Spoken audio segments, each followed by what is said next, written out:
নমস্কার। আজ 25শে বৈশাখ উপলক্ষে আমি একটি কবিগুরু রবীন্দ্রনাথ ঠাকুরের কবিতা বলছি। কবিতাটির নাম হলো বীর পুরুষ। মনে করো যেন বিদেশি পুরে, মাকে নিয়ে যাচ্ছি অনেক দূরে। তুমি যাচ্ছ পালকিতে মা চড়ে, দরজা দুটো একটুকু ফাঁক করে। আমি যাচ্ছি রাঙা ঘোড়ার পরে, তর্বকিয়ে তোমার পাশে পাশে। রাস্তা থেকে ঘোড়ার ঘুরে ঘুরে রাঙা ধুলোই কুড়িয়ে আসে।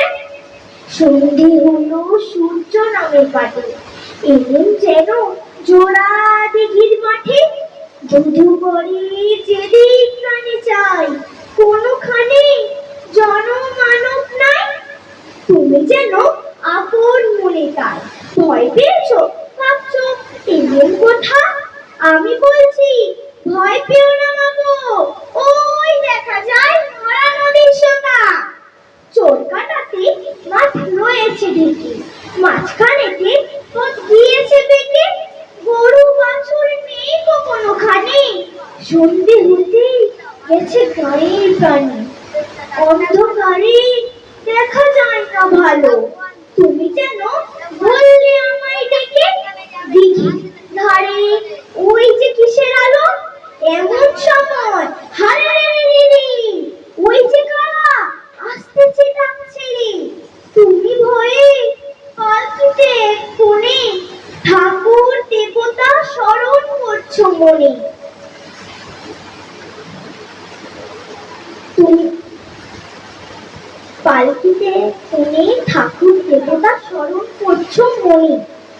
বেয়ারা গুলো পাশের কাটা বনে, পালকি ছেড়ে কাঁপছে থরো থরো।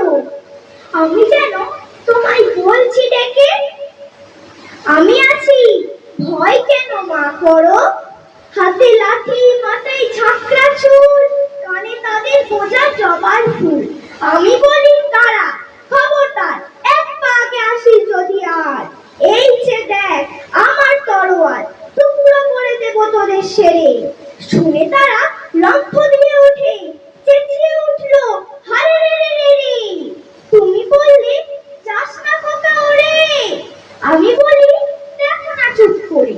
ছুটিয়ে ঘোড়া গেলেন তাদের মাঝে, তলোয়ার ঝনঝনিয়ে বাজে। কি ভয়ানক লড়াই হলো মাঝে, শুনে তোমার গায়ে দেবে কাঁটা। কত লোক যে পালিয়ে গেল ভয়ে, কত লোকের মাথা পড়লো কাটা। এত লোকের সঙ্গে লড়াই করে ভাবছো খোকা গেলই বুঝি মরে। আমি তখন রক্ত মেখে ঘেমে বলছি এসে লড়াই গেছে থেমে। শুনে তুমি পালকি থেকে নেমে চুমুখে নিচ্ছ আমায় করে, বলছো ভাগ্যে খোকা সঙ্গে ছিল, কিন্তু দুর্দশাই হতো তা না হলে। রোজ কত কি ঘটে যাহা তাহা, এমন কেন সত্যি হয় না আহা। ঠিক যেন এক গল্প হতো তবে, শুনতো যারা অবাক হতো সবে। দাদা বলতো এ কেমন করে হবে, খোকার গায়ে এত কি জোর আছে। পাড়ার লোকে বলতো সবাই শুনে, ভাগ্যে খোকা ছিল মায়ের কাছে। নমস্কার।